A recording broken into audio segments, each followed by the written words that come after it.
This morning, we're taking another look at the housing market. We're joined by Richard Gibbens and Mike Inman from Bluegrass Realtors. Thanks for having us. Good morning. Of course. So coming into spring, it's usually a strong buying season. What should potential home buyers and sellers know this time of year? So right now, sales are up only about 1% year over year, kind of a bit of a slow start, but pendings in February and March are actually up 8%. So it's actually showing the market starting to pick up. Despite that, inventory levels are actually about 17 months in a row of increases. So we're getting more inventory in the market, better for buyers, more homes available for them.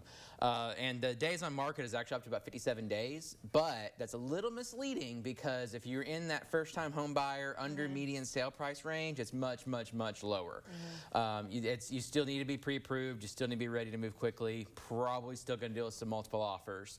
But the interest rates, NAR has actually predicted that it was going to end up right around 6%. They've adjusted it up to about 6.5 because, you know, interest rates aren't coming down as fast as we thought they would. Talk about the increased inventory, and that's good for buyers. What does that mean for sellers?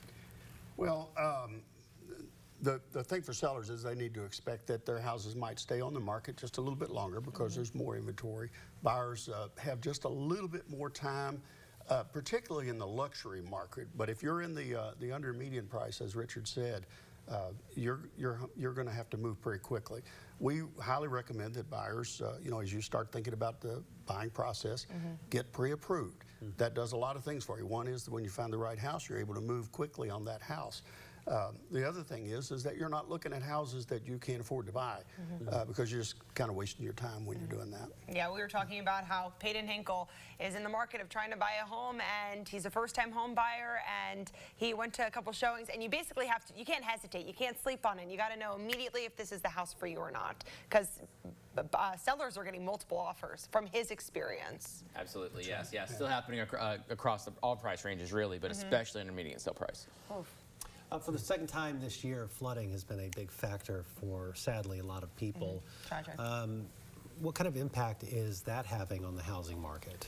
So on the housing market, it's obviously it has an impact because it's taking houses out of inventory, which is a problem. But the floods and disasters all across the country have had a big impact on people in their homes these days. It's a very sad situation. But you're lending a hand in a way, right? Yes. Yeah, tell us about the work you all are doing. So Realtors, NAR has an organization called the Realtors Relief Foundation, and we provide assistance to people to stay in their homes or get back into their homes after a disaster has struck them. This year to date, from February through April, we have given out $180,000 in grants to people to help them stay in their homes. We just got awarded another $100,000 from NAR to assist us here. And the Realtor Community Housing Foundation, which is the philanthropic arm of Bluegrass Realtors, has given $10,000 to help people stay in their homes. Those funds are available until May 30th. To apply for those funds, you go to kyrrelief.com.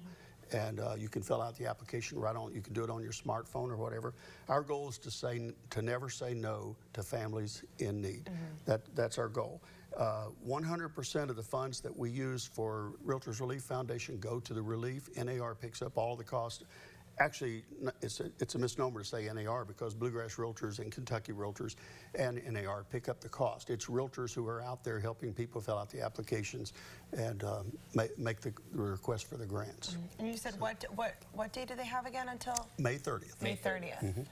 Have you found that people are aware of this program and are taking advantage of it? It's very generous. Well, we've helped over 300 families so far this year, so some people are aware of it.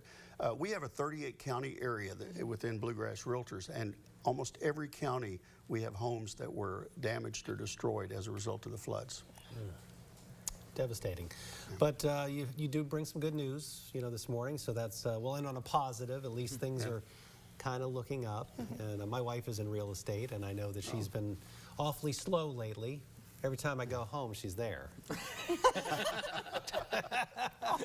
say that like it's a bad thing. Oh my God. I actually love it though, but you know, as far as the paychecks go, I don't love that part of it. So, but things are looking up. It is the spring, and I think it's it's going to be getting better. Yes, I mean sales are down a little bit because nobody wanted to show homes while there's ice in the ground. But I think now that we're thawed out, I think we're gonna pick it up for sure. And we need the rain to go away, and then more people will go to open houses and everything as well. Yeah, Get off the couch, get out of their homes.